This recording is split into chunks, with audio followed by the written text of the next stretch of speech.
Okay, good afternoon. It's a pleasure to be here today and to introduce our grand round speaker. For anyone who doesn't know me, I'm Mike Scharf, I'm Associate Chair for Child and Adolescent Psychiatry. And we're delighted to have Dr. Meredith Gansner here today. Dr. Gansner is an instructor of psychiatry at Harvard Medical School and attending child psychiatrist at Boston Children's Hospital.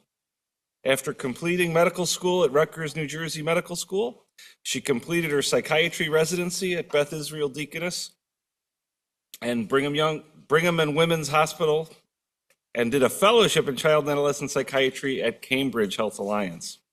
Her research explores high-risk digital media use in adolescents, as well as the use of smartphone-based digital phenotyping and ecological momentary assessment to assess and manage high-risk digital media habits.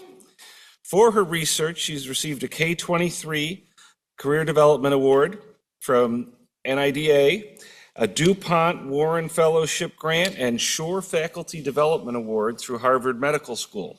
She also has pilot funding through a P50 Alacrity Center grant, and she's an active member of the American Academy of Child and Adolescent Psychiatry Media Committee.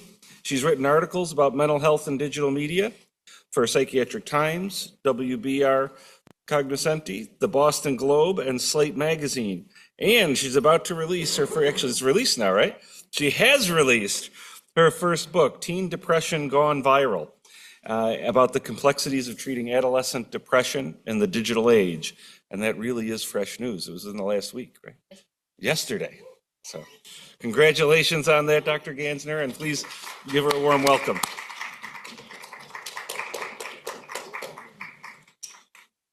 Thank you so much for having me here. Can you all hear me okay? You just give like thumbs up. Okay, awesome. I never know because I'm kind of short, and so the microphone throws me off a little. So today I'm going to be talking to you about high-risk social media use, why we should be studying it in children and adolescents, and also why it is really hard to study.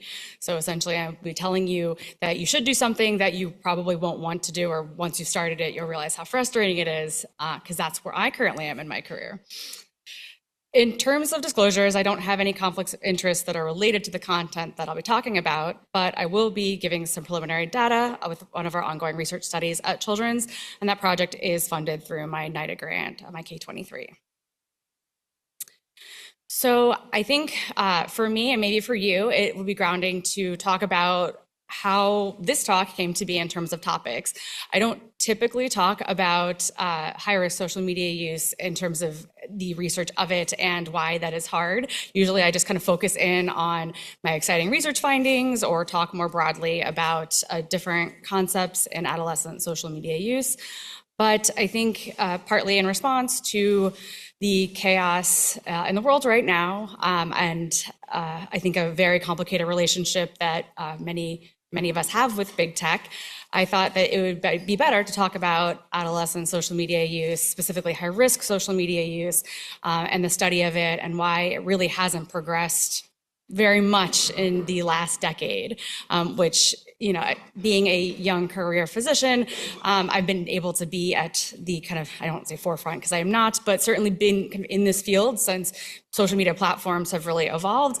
And so I can say pretty confidently that we haven't made much progress in terms of truly understanding the relationship between adolescent social media use and different kinds of mental health symptoms.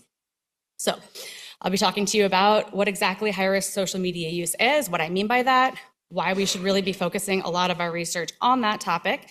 I'll also be talking about different methodologies that are used to study high-risk social media use, and then why those methodologies are inadequate to currently understand these relationships. I'm sure that none of you here would be surprised that social media use is incredibly controversial, especially as it relates to mental health symptoms in teens and young adults and children as well.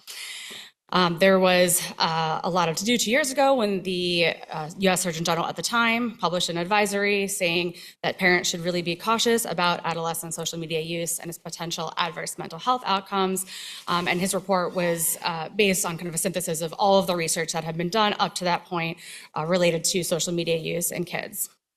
And then I'm sure many others of you have seen this book or perhaps even read it yourselves. It's The Anxious Generation, and that came last year. It's by Jonathan Haidt.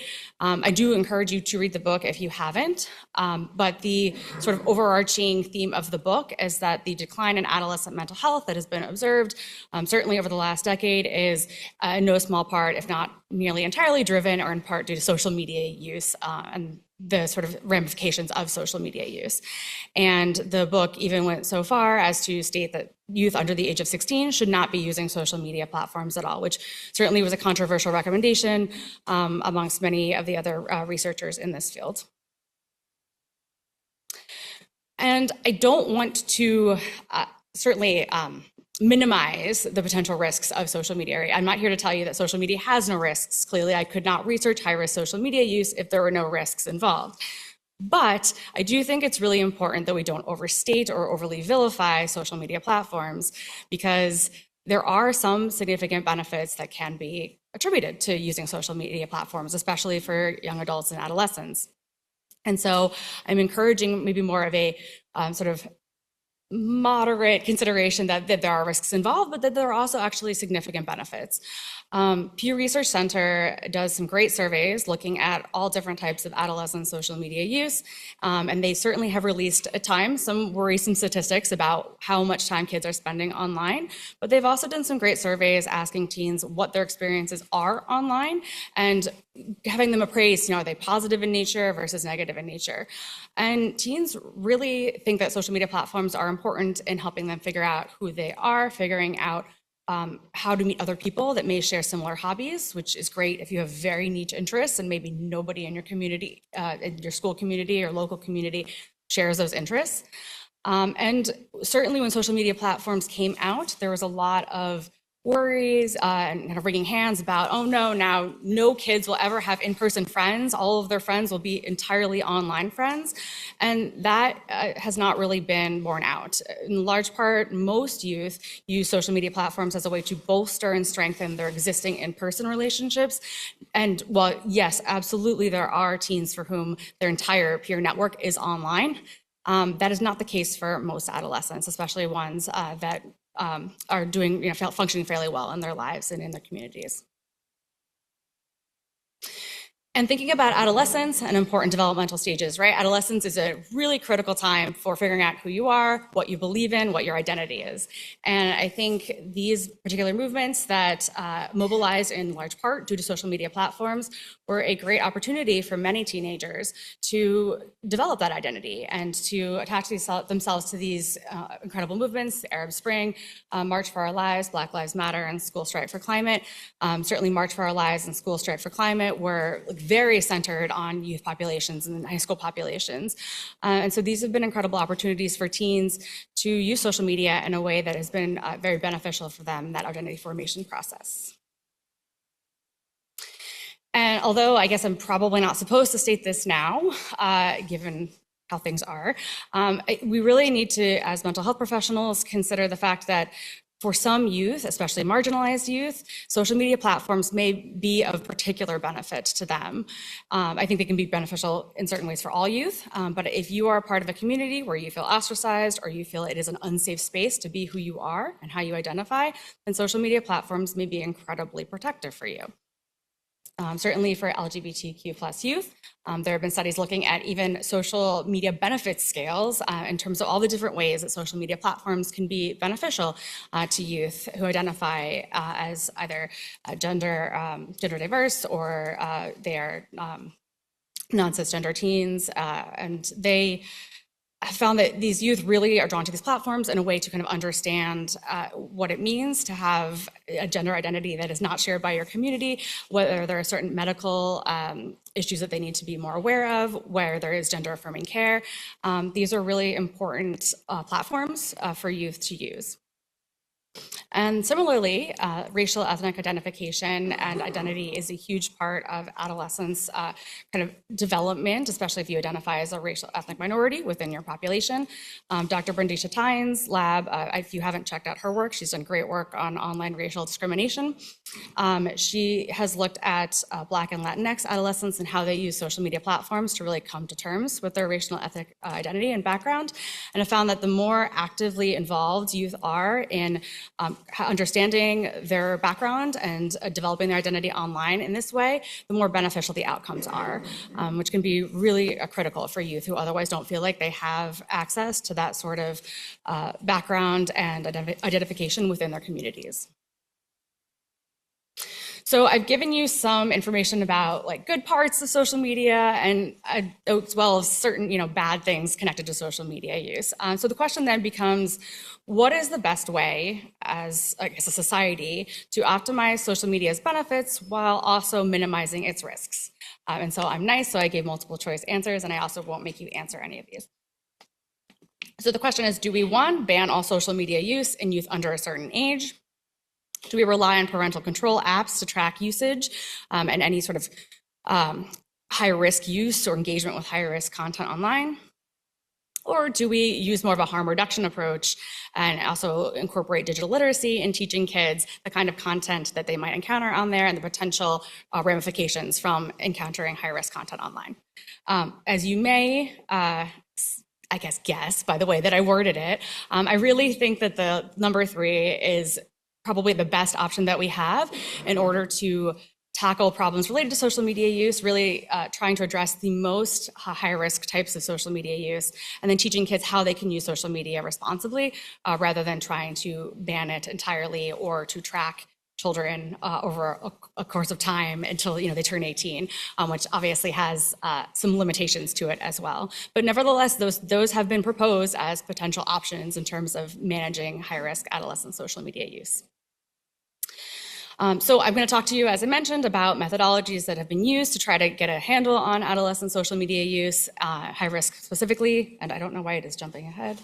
But before I get to that, I think it's helpful to just give you some context in terms of what I'm talking about high risk social media use.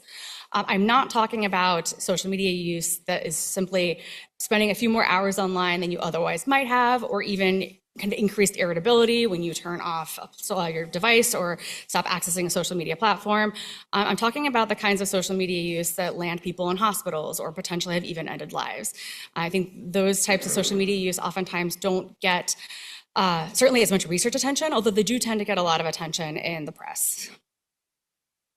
So things like engagement with drug-related content.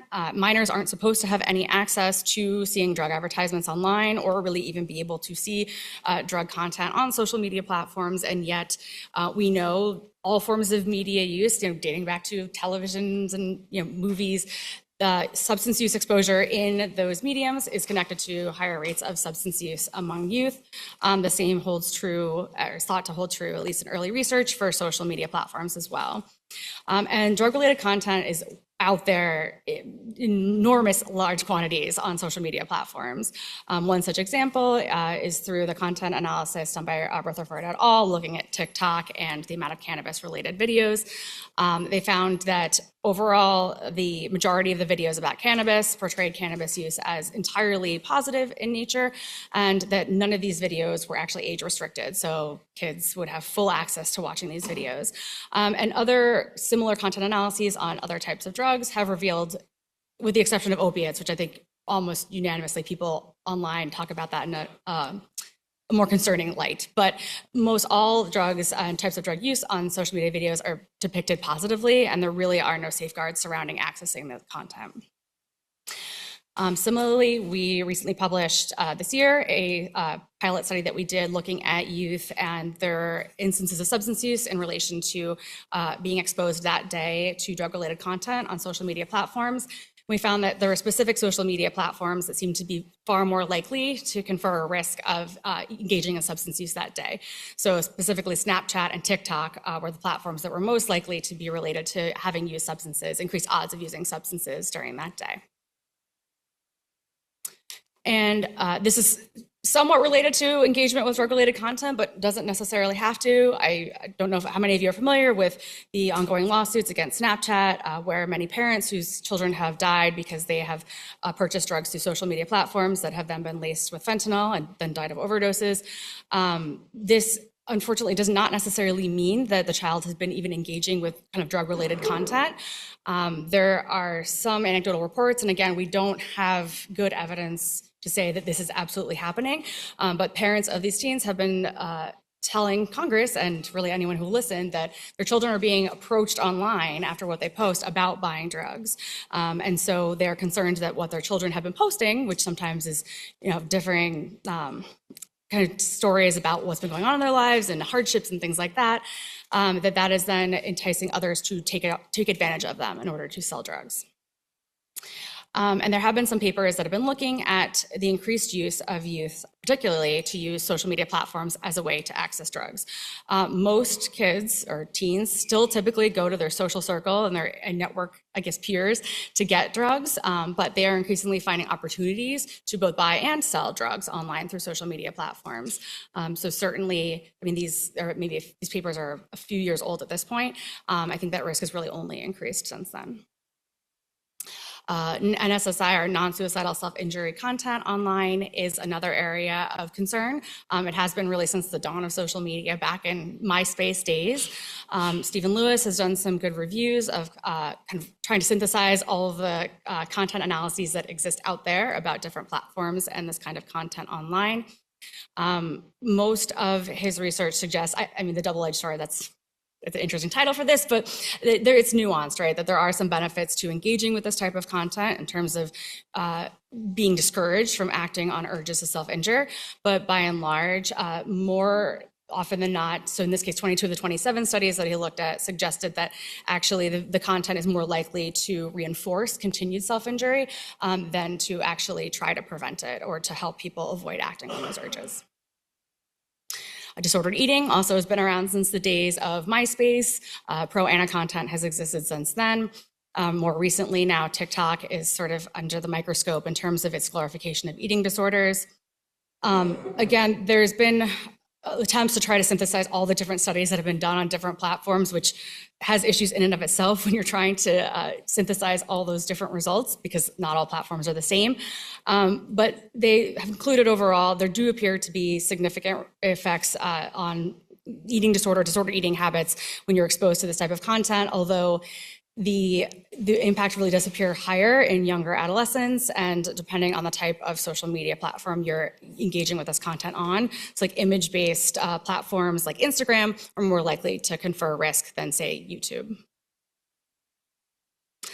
Online challenges are another area of high-risk social media use that admittedly has very little, if any, good reports about the prevalence of youth engaging in these types of challenges.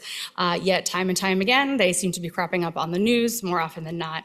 I will admit there was one study that was actually, I think, sponsored by TikTok about who participates in online challenges, but that didn't seem to be particularly unbiased, so I don't often present on that because, I don't buy their results. But that being said, there have been so many different types of challenges that I'm sure many of you are familiar with. There's the Tide Pod Challenge. There's the Shot Glass Challenge that were, due to Kylie Jenner's lips, you're supposed to use the shot glass to make them plump. It doesn't work. Do not try it. I have not done it, but I hear that it does not work. Are any of you familiar with this challenge? You can just raise your hands. You don't have to say the name, but yeah. So this is a sleepy chicken challenge. This is probably the most recent of the challenges that I have here, where you're supposed to cook your chicken in NyQuil. I don't know why. I admittedly have not asked anyone, but anyway, that's apparently what you should do. And then there's the cinnamon challenge, which is ingesting a quantity of, whoops, I'm skipping ahead. Spoiler alert, a quantity of cinnamon. And unfortunately, right, it's actually really hard to do. Again, don't try this. And people will aspirate because you really shouldn't be eating lots of cinnamon in that way. But we, about 10 years ago at this point, did survey psychiatrically hospitalized adolescents about their online challenge engagement. And we found shy of 25% so that they had participated in online challenges, which is really concerning when you think about just the breadth of potentially dangerous challenges out there that have gained social media traction. These ones varying risks, I guess, depending. But if you think about things like chroming, which has been in the news recently, where you're kind of huffing compressed nitrous oxide from like paint cans, for example, or alternatively the subway surfing that has kind of rearisen in light of social media platforms, where you're literally surfing on subways, not conversely using subways to surf in the ocean. It's come back in popularity, and obviously it's incredibly dangerous. So something that we really don't have any good data on. Moving on to, I think, more increasingly alarming types of social media use. Certainly engagement with extremist content online is of significant concern, both engaging with extremist groups that are outside of our country and then certainly within our country as well. There was a report that looked at changes in radicalization in kind of pre-social media becoming as big as it is, and then now that there's far more prevalent access. It's pretty striking that 2005 to 2010, the 184 instances of radicalization that they looked at, 75% of them had nothing to do with social media platforms, that the radicalization process did not involve any sort of social media. But just 5 years later, 2011 to 2016, 75% approximately were involving social media in some way. It was part of some part of the recruitment process. I'm definitely not saying that social media platforms in and of themselves make people violent or make people develop extremist beliefs, but a lot of this research is looking at how these platforms can potentially take advantage of youth who are already vulnerable to some of that ideation, and then can, help them speed up the process of radicalization. So just it decreases time to maybe engaging in violent behavior or extremist beliefs. I'm sure, being in your close proximity to Buffalo, that you are all unfortunately familiar with the horrific shooting in 2022.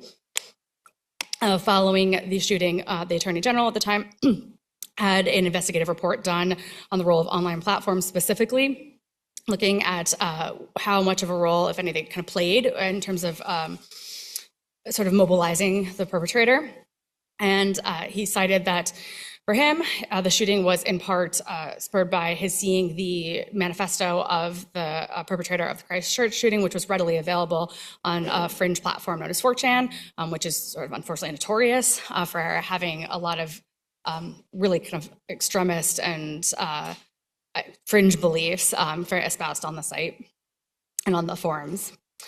And he specifically cited that these beliefs really kind of unfortunately blossomed, for lack of a better word, when he was engaged with these platforms. Again, not saying that it caused them, but it helped kind of build them up to the point where then this individual engaged in an incredibly horrific, violent act based on his engagement with this content. And even though we have been doing, I think, a better job in the press media and dominant press like New York Times and news outlets, and saying perpetrator instead of names, and not really overly covering perpetrators of violent acts, to not glamorize the act or not give them undue attention, right? That does not hold true on social media platforms. All bets are out the window in that context. And so you can even find online sites that are devoted, forums that are devoted to idolizing school shooters. This is like fan fiction, fan art that is dedicated to the Columbine shooters. Youth out there can find all sorts of really alarming things if they're looking for it. Again, not necessarily just stumbling upon it, but youth who may be more predisposed to violence can easily find this kind of material. And then finally, suicide. There's probably, to date, the best research in terms of social contagion or behavioral contagion related to suicide and suicide-related content. This study looked at specifically at the Blue Whale Challenge, which was I think Snopes later, I don't know how many of you have looked at Snopes. I remember when I was in like my early teens, I used to go on Snopes, like it's an urban legend site, and disproves a lot of things. But they said that Blue Whale Challenge really itself, in and of itself, did not seem to be a real challenge. And there's really no evidence that anyone actually died, at least of my most recently consulting Snopes, from the Blue Whale Challenge, which was supposed to kind of end in a person dying by suicide. However, unfortunately, people would post about the challenge on social media platforms, and this particular study looked at the content of those videos and found that, unfortunately, in a challenge that wasn't even real, the content that was being posted about suicide was being presented in a way that was not at all in compliance with current AFSB guidelines about how you're supposed to talk about suicides. And we've been doing a study in our emergency room at Children's where we've been asking teens with suicidal ideation about how they use social media platforms to explore their suicidal thoughts and their suicidal thinking.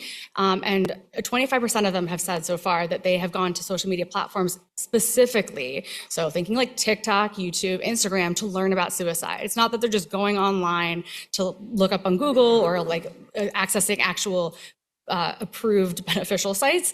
They are going on social media platforms. And unfortunately, at least according to my IRAs, some people have been actively looking at videos about ways to harm themselves that are very readily available on these platforms. So even though there are all these different types of high-risk social media use, the one encouraging thing is that most of the mechanisms that have been proposed to help sort of propagate these behaviors or lead to this sort of contagious element are actually pretty much one and the same, which is great. So descriptive norms is the idea that it's sort of the equivalent of if everyone is jumping off a bridge, then you might as well also go jump off said bridge. So, the idea that literally everyone else is doing an activity, so therefore that's just what people do. I think when thinking about social media and descriptive norms on social media, it's helpful to think about the algorithm and how social media algorithms can manipulate data to lead to the impression that, in fact, everybody is engaging in a certain activity that they probably aren't. So I use the example often of some adolescent who is interested in a particular artist or musician that likes a certain type of substance use, and then the algorithm starts picking up other artists that have similar interests in that type of substance use. And so before long, all of the people on an individual's feed are going to be using a certain type of substance, and is therefore easy to get the impression that, oh, okay, well then everybody is just using cannabis, or everybody is drinking this amount of alcohol. And so it's easy to see how you can get false beliefs about in actuality, how things are out there just based on what you're seeing on an algorithm or through an algorithm, I guess, fed platform. Injunctive norms or social regulation, they're similar-ish, which is why I grouped them together. This is another mechanism that's been proposed for social contagion. It's the idea that you're acting based on what you feel like is accepted by your community around you. So not what people are doing, but what people should be doing or what you ought to do based on the community that you're in. This, in terms of social media platforms, I think can be seen most readily in these nuclear communities that form online and social media platforms, where you create these echo chambers, where if you have a dissenting opinion, you are immediately ostracized from the group. And so everyone does have the same opinion and no one dissents. And so you get this impression that this way of thinking or this certain behavior is really what you ought to be doing based on the approval of everybody else in your social circle within that forum.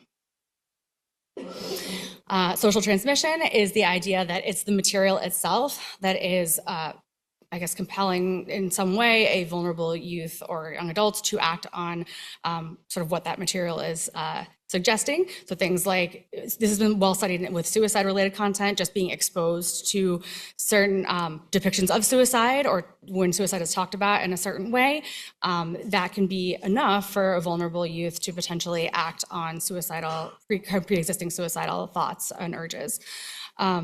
This is oftentimes referred to as the Werther effect or related to the Werther effect, which is, if you aren't unfamiliar, it is a novel called The Sorrows of Young Werther, wherein the protagonist dies by suicide. It's at this point centuries ago that it was published, and it was associated with an uptick in what would have been the expected suicides in young adults at the time. So again, it's how now we have rules about talking about suicide and how we present suicide in the media, specifically because there is enough evidence at this point that just talking about suicide in a specific way can be enough to have people act on suicidal urges. So clearly, there are lots of things that we should be studying, in my personal opinion, in terms of high-risk social media use.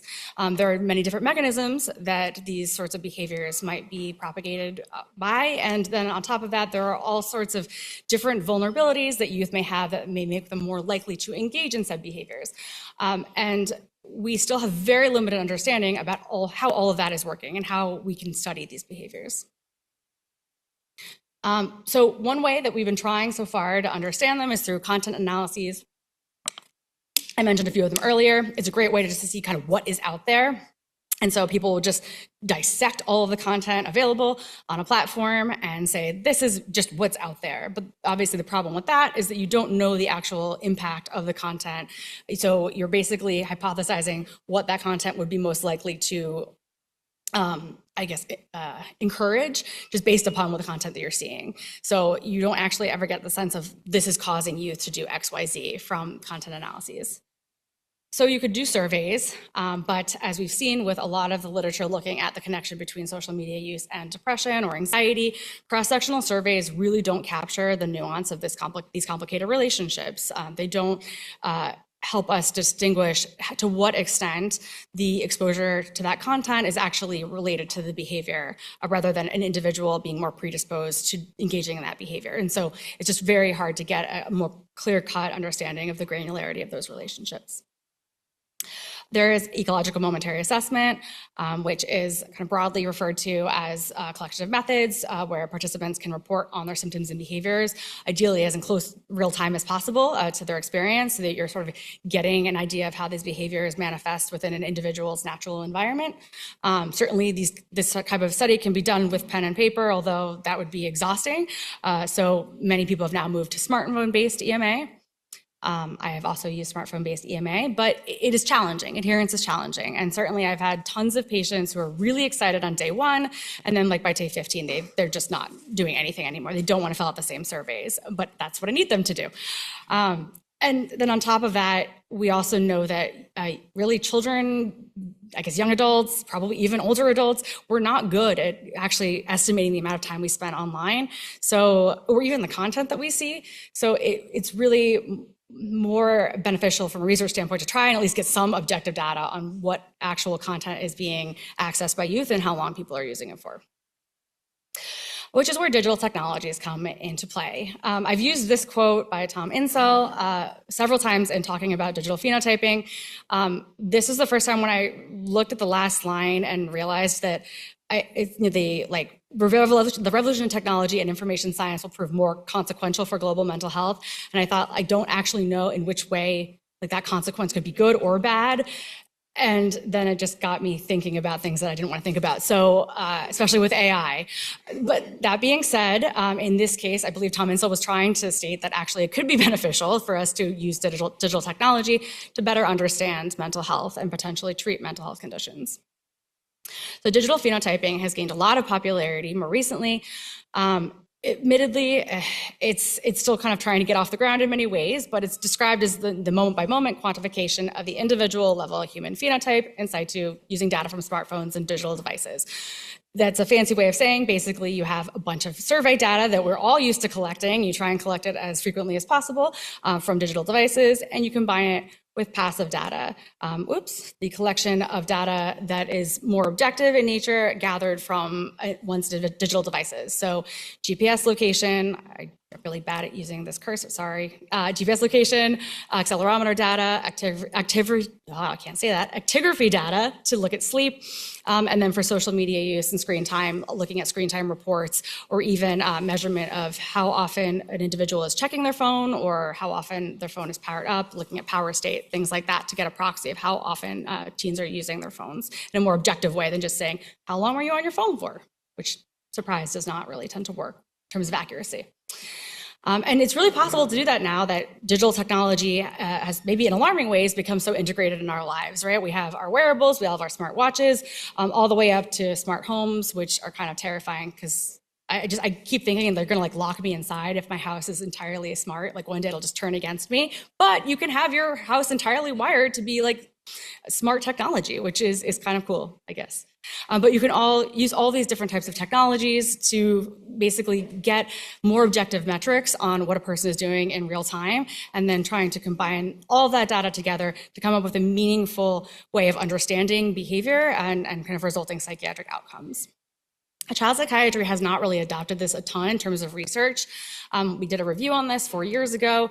There were a couple studies that looked at using accelerometer data in terms of youth with ADHD and seeing how well stimulants could actually show objectively changes in movement amongst these youth. But by and large, there were not many studies that have been done. This is changing. This is a study that was published really recently. I think it was maybe a month ago or so, maybe less than that. And it was using smartphone GPS data to basically try to predict adolescent suicidal thoughts and behaviors. the senior author actually is the CEO of the company that makes the app that I use for my K-23. So he's certainly kind of immersed in digital technologies. But they found that for them, kind of the predictive marker was increased homestay in terms of that being more likely to confer a risk of subsequent week suicidality. So the more time one spent at home, the more likely one was to then engage in suicidal behavior the following week once homestay increased. I think for many of us that treat depressed individuals, that may not be entirely surprising, but it is kind of cool that they were able to come up with a sort of objective metric that sort of predicted to some degree suicidal behavior. So then the question becomes, at least in my area of study, can we use digital phenotyping to understand specifically high-risk digital media or social media use? And what does that look like? I'm still trying to figure that out, honestly, because it's hard. There are many, many limitations. When I started researching digital media use, I focused specifically on problematic internet use, the idea that one is engaged in kind of excessive internet use that one cannot separate from. And I looked at it specifically in youth who have existing mental health conditions. We first were just limited to EMA data and having individuals do smartphone EMA. We tracked anxiety, depression scores, and PIUSF6, which is a problematic internet use screen over time, and got a lot of really fun wonky graphs, because kids' symptoms are all over the place, as we know. And we found that even though, similarly to all the cross-sectional studies that say kids who have more severe symptoms of kind of internet dependency are more likely to be anxious and depressed, we did find that cross-sectional relationship, but on a day-to-day basis, that relationship didn't actually show up at all. What we did find was that after kids more intensely experienced symptoms of internet dependency, their anxiety actually got significantly better, which could mean a variety of different things. But we didn't find that sort of in the moment intensive relationship between problematic internet use and depression and anxiety, at least from a day-to-day basis. We then started to collect screen report data, having youth send us their screen reports from their iPhones. We looked at relationships between problematic internet use and mood symptoms, and changes in social media, digital media habits before and after COVID, the lockdowns essentially. We found that, I guess unsurprisingly, there was an increase in problematic internet use during the lockdowns. Many people were more dependent. Oh shoot, I am so bad at this. Were dependent on their screens more than before, for sure. But we didn't actually find an increase in screen time. We found an increase significantly in social media use, which makes sense because people were using it more as a way to connect with others. So that was our first sort of foray into trying to use more objective metrics to supplement the data that we were getting from surveys. And then we also tried to combine a bunch of different metrics together that we had collected from passive data collection to understand problematic internet use, combining accelerometer data and phone check, battery data, session data, so meaning like the length of sessions that people spent on their phone. So if you pick up your phone, how long you're on it before you put it down again. And again, we didn't really find any significant kind of temporal associations, at least in that day, between depression and anxiety symptoms being associated with higher rates of problematic internet use. We did find that symptoms of problematic internet use and depression were actually inversely related to time on one's phone checking, and phone sessions, which may make sense in the context of you don't notice that you're dependent on your phone when you're on your phone.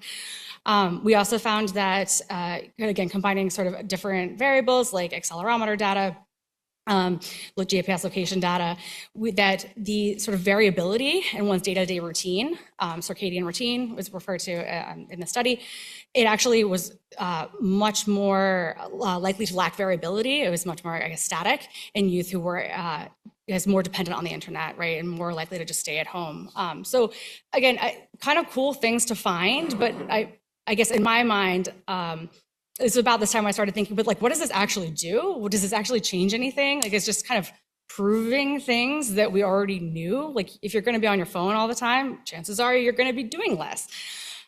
So I started then thinking, okay, well, why don't we try to figure out ways maybe that we could understand other high-risk social media use or digital media use in youth and understand that? Because quite honestly, I was hoping that maybe once we understood that, we could then try to design interventions to target specific types of high-risk social media use. So that then birthed my current K23 project, which is trying to look specifically at high-risk substance use. So engagement with digital media that is related to drugs and looking at that connection to substance use, and also getting a sense of how one's keystroke data and one's words that one puts out there on the internet may be correlated with being approached about drug-related content or buying substances. Really trying to get a sense of how prevalent that actually is out there, because again, there's really no good data about how frequently youth are being approached online to buy substances, which I will say, just based on the preliminary data I have so far, the rates seem much higher than I would have expected. So lots of cool things that we could potentially be doing, but as I said at the very beginning, I do think that despite the fact that there are ways we can kind of look at these relationships, studying high-risk social media use, or even just social media use in general in teens with digital technologies, comes with a whole host of limitations and ways that I continually am amazed at how hard it is to make progress. First, it's just really hard to recruit.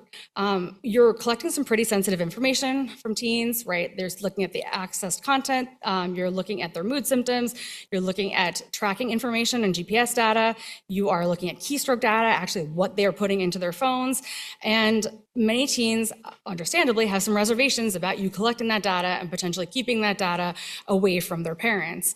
In fact, even just requiring parental consent for a study, which I have to do now for my K23 project, is definitely impacting recruitment, because there are teens that will say, I don't even really use substances, but if my parents know I am part of a study that is looking at substance use, they're going to ask me a ton of questions, and I don't want to answer those questions. And so it makes it hard to collect data on the under 18 crowd for sure. And then even if you're able to get the child on board with the fact that you're not going to tell stuff to their parents, they aren't necessarily on board with you not telling stuff to big tech, no matter how we try to reassure them. And this has come up far more, as you, I guess, may expect, in the last month or two, several months. My research coordinator last week said to me that a participant's parent had said that she wouldn't consent to the study because of Elon Musk, and she wanted to know how I would respond to that. I did not have a good answer. I think they're valid concerns. And despite the fact that we emphasize again and again, these are research applications, we know where your data is going, there is no third-party access, we still at times have to rely on kind of mainstream big tech for these studies. For example, we use Amazon Cloud to store our data. That's where Kasana Health, the makers of my app that I use, store their data. So people will say, well, now Amazon knows what my child's looking at. I'm like, no, that's not how that works, but I can understand why you're concerned. Also, just the very nature of doing this kind of research requires that there has to be some sort of buy-in from the companies that are making these phones. We want screen report data, and for the last 10 years, it has been really challenging to have these companies give us access to that screen report data. I say us like I'm the important person here. I'm not. I mean us as researchers in general, but really the makers of these apps. And so in order to actually get access to the objective data that we need on what kids are using and how long they're using it, you have to have some sort of relationship with Apple or Google. And so there is going to be some relation that's unavoidable in order to get the data that we need. And we can't lie to parents and say that that is not the case. And then even if you are able to get kids recruited to the study, specifically with high-risk social media use, you're still going to be reliant upon them reporting what they're seeing online, because we still don't have the ability to watch what they're doing and seeing online in the moment. And right now, especially for ethical reasons, no IRB is going to consent to you all the time filming what kids are watching 24/7 and not having some incredibly robust safety plan in place, depending on what they are seeing. And then on top of that, youth don't want to be in a study where you're watching what they're doing 24/7.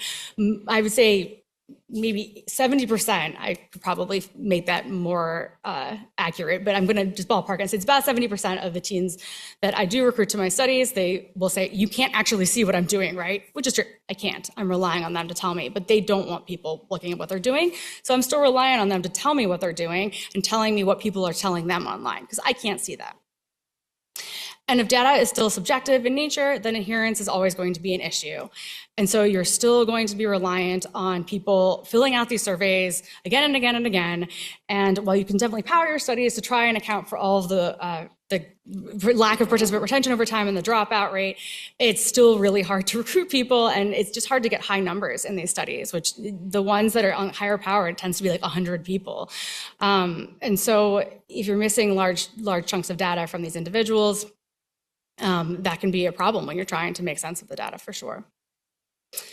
And these relationships are inherently hard to model. Right now, up to this point, I've largely been looking at these relationships between exposure and response or behavior in a one-to-one fashion, but that isn't necessarily the case.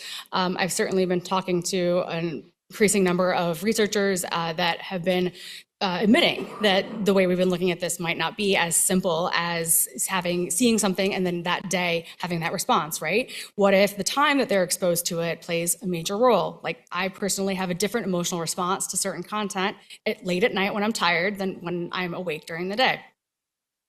There's also the amount of exposure. Is it cumulative amounts of exposure to online challenges or suicide-related content that might actually increase the risk of suicidality? Or is it the amount of exposure within a specified time frame? Is it a certain number of seeing suicide-related content online per week or day or month? We don't know. And we also don't know if we're always looking at the teens that are the teens we should be looking at, the ones that are high risk.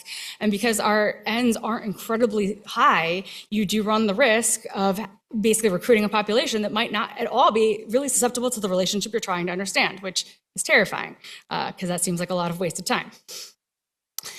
So basically, I'm just trying to say, if the variables that you really do need to be considering in these relationships aren't thought about beforehand when you're designing the study, or you just decide to, you can't include them because it's going to be too much of a burden for the participants, you run the risk of not having any data that you can really do anything with, or that shows sort of any meaningful relationship, which is sad. I can tell you that. There's also the Hawthorne effect, the idea being that watched individuals are probably not going to behave in the way that they normally would if they weren't being observed. So even if you're collecting all of the variables that you should be collecting in a perfect model, you might not be getting actual accurate data because people are not reporting what they're accurately doing, or accurately what they are doing. And then finally, again, you can have everything else perfect, but there's still a lot of outstanding issues with the apps themselves and big tech. There has been it's just been such a stressful experience trying to get companies to just give us the access to the screen report data. Like, this was it took years to get access to screen report data from these companies. And even though they finally are now allowing apps to collect that information sort of passively, they're now allowing us to have kids take screenshots of the screen time report and have that uploaded to our servers.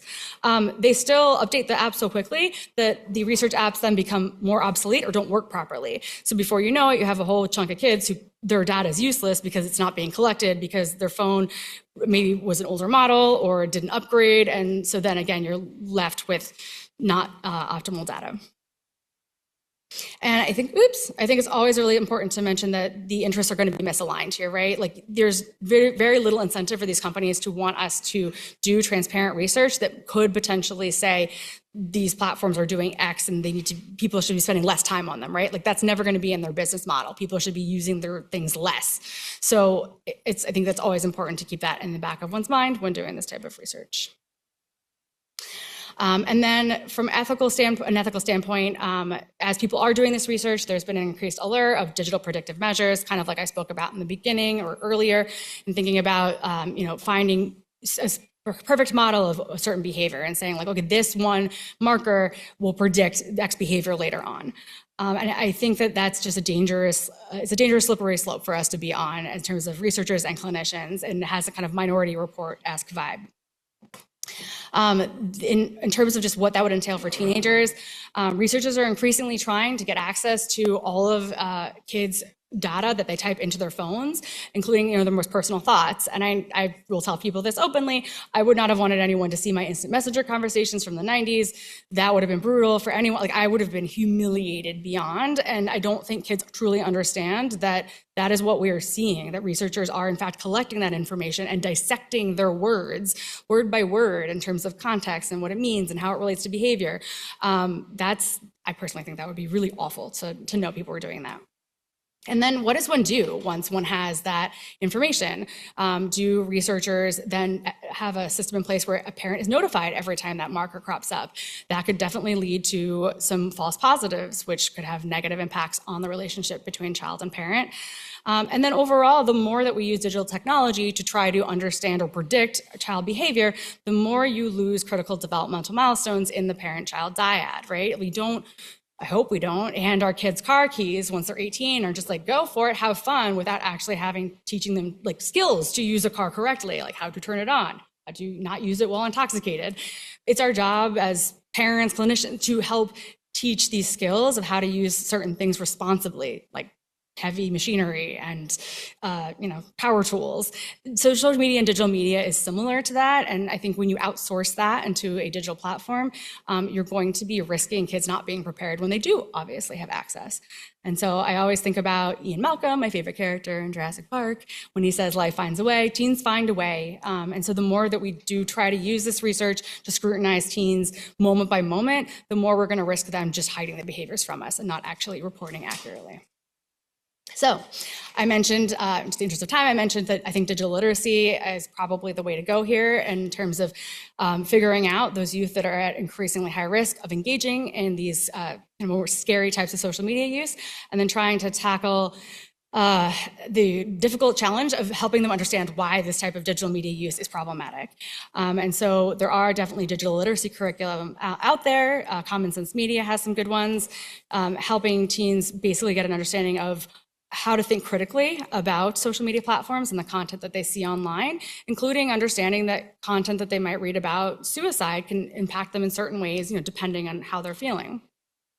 So thinking about where the authors online get their information, why the content was written, what the post creator wants people to think. These are all really important questions that teens and youth need to be thinking about starting from a pretty early age, and these can be modified depending on developmental age.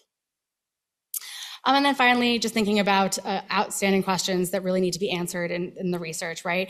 Who is doing the intervening? Is it going to be the schools that are going to be performing more psychoeducation surrounding this? Is it the parents? Is it clinicians? All of these individuals are strapped in their own way for time. So are we going to outsource this again to private companies like like parental control companies? Again, I think that's a significant risk. I think we have to do far more research on understanding and designing these interventions. Do we make them digital interventions, for example? I think that would be pretty cool, but we don't have a great concept yet of how we could design these interventions and then operationalize them. We also don't really have good funding mechanisms yet for research specifically in these topics. We need to know which youth are most high risk for engaging in specific types of high-risk social media use. Do we then try to pilot these interventions in all youth or just those that are high risk? And then finally, we really need to figure out how to make these interventions accessible to those in low resource communities or less resource communities, because they're certainly the kids that are more likely to engage in this type of high risk use. All right, I think that's it. These are all my references. Thank you all for listening. And I have like 7 minutes, so I tried. Sorry. Thank you, Meredith. Okay, we're going to transition to have questions for Dr. Gansner, and we have microphones on the stairways. I'd ask that you please come to the microphone to ask questions in the room. And if you are online, please post your questions in the Q&A section. It's not the chat, the Q&A section. I'm going to ask the first question online, maybe while someone's coming up to the microphone. The first is from one of our frontline urgent care therapists. What are your thoughts about digital contracts between the child and adolescent and their parent?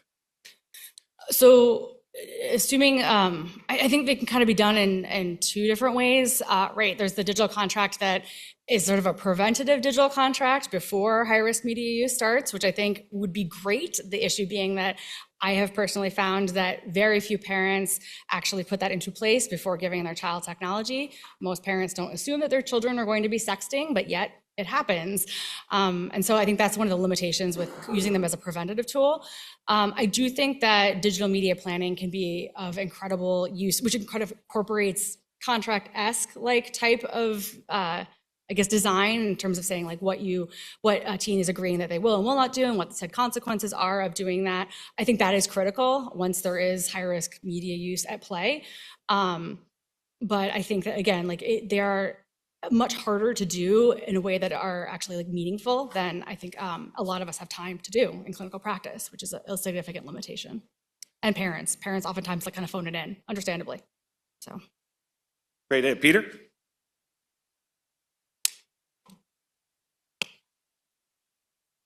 Hi, thanks for a really interesting talk and very sobering talk. Yeah, I think you did a great job with the methods and the limitations. Can you speak a little more to the policy question and should groups like American Academy of Child Psychiatry be really urging policy changes? We've given internet companies a pass that's almost really is unprecedented in terms of no liability. Smoking, tobacco companies have liability for cigarettes, but a platform that somebody posts a fentanyl ad to a minor, there's no liability. Is it really possible to simply be reactive to this kind of situation with interventions or trying to understand it rather than really go to the source to some extent? And I realize we live in a certain world, there's realities, but is that, can you speak to the importance of really of policy and really getting to that at some point? Yeah, I mean, I think in an ideal world, we would absolutely be able to make meaningful changes with policy design and really trying to better petition our politicians. This is one of the few issues that supposedly is bipartisan amongst Congress, and they have repeatedly put up legislation to say this is what needs to happen to protect our kids. But that being said, I still have yet to see any sort of meaningful outcome from that. It's been over a decade that we've certainly been trying, the different organizations have been trying to petition politicians to say like there need to be changes, there need to be held accountable. But I think also the platforms move so quickly in nature that we're also playing catch up. And what I found is that because it is so hard to study this topic in a way that truly proves causality, platforms always seem to have the ability to say, you can't prove it. You can't prove that this exposure created X. And they, like for example, with Snapchat, I'm impressed actually that lawsuit went forward. I think Snapchat did try to throw out the lawsuit and that was refused. So we'll see, maybe there will be some increasing accountability with things like with selling drugs online and fentanyl laced pills, but at least with content related things, that's been much harder. I think also in general, because we don't have good research out there on those issues. I've just been disappointed in terms of policy changes. Well, in the category of easy questions, right? Could you comment on the impact of sexting on teen relationships and mental health? Great question. Yeah, so I think that I'm probably of the mindset that sexting can be a kind of new way for adolescents to explore their sexuality, and that we don't necessarily need to be out there saying no, absolutely no sexting. What I think I'm actually more concerned about are vulnerable youth, specifically those who have a history of trauma. It didn't quite come out significantly, but we did look at diagnoses related to sexting that brought kids to the emergency room. Kids with trauma seems to be, it's approaching significance, more likely to engage in high-risk sexting, so like sending pictures of themselves for money, for example, to strangers online, which is very entrepreneurial but pretty dangerous. So things like that, I certainly don't, like that we need to definitely stop, but I get concerned about parental response to sexting, because I do think that parents sometimes get so alarmed by it that they can react very strongly in such a way that then leads a child who may already be struggling with mental health issues to potentially become suicidal or do something drastic or say something drastic, because the parental response is just so intense. Like, how could you be so stupid, right? Things like that. So I actually think more of the risk with sexting sometimes is the parent response rather than the sexting itself, depending on what the sexting is and the youth that's doing it. Thank you. I see no more questions in the room. There's a comment question asking if you could go back to the slide about reflective questions kids can ask themselves.